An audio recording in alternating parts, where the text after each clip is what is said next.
The cancellation of the plant in Mexico was just really looking at capacity requirements. And the investments here in Michigan are around building our high-tech products here in making Flat Rock one of our most advanced manufacturing facilities that we'll have going forward. So this has nothing to do with all of the criticism you got from Donald Trump?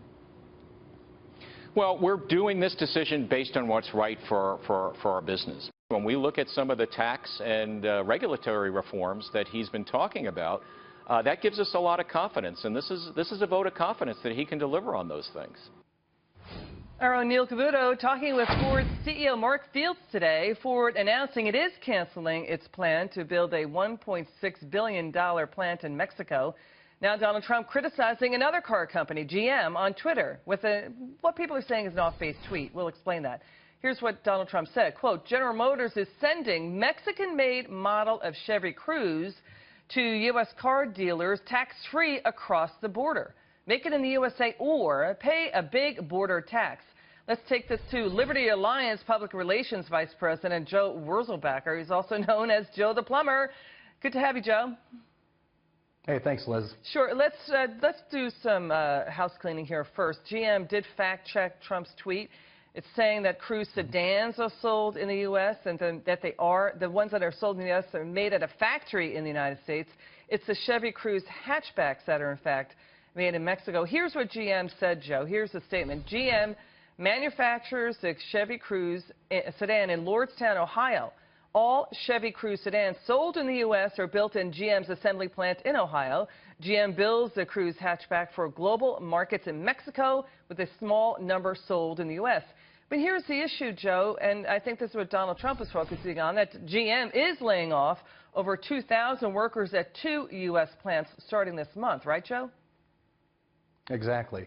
You know, Donald Trump has proven that Make America Great Again is not a slogan. And he's using the bully pulpit, and he's doing a great job at it. You know, he's brought in Lockheed Martin, Boeing, Ford. He definitely give Trump credit for that. And then comes GM. He's letting business know that, listen, I'm here. I'm going to work for you. Let's keep a business here in America. Let's make American workers work again. And let's work on the failed policies of Barack Obama, the Democratic Party, and the union leadership that has screwed the American worker.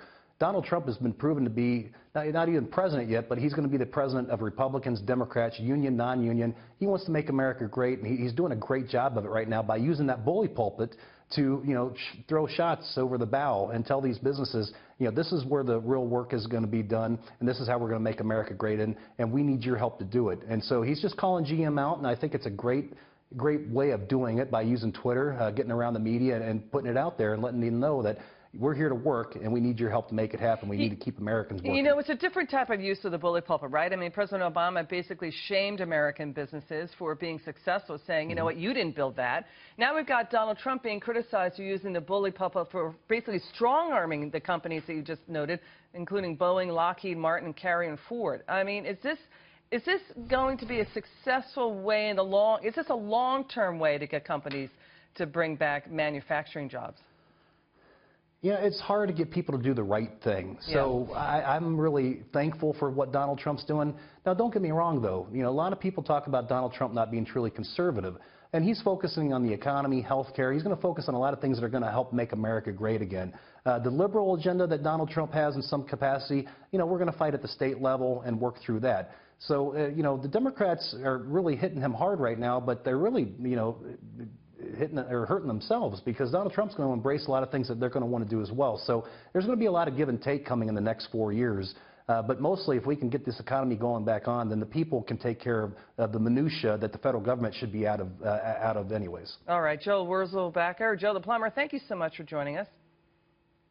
Hey, thank you very much, Liz.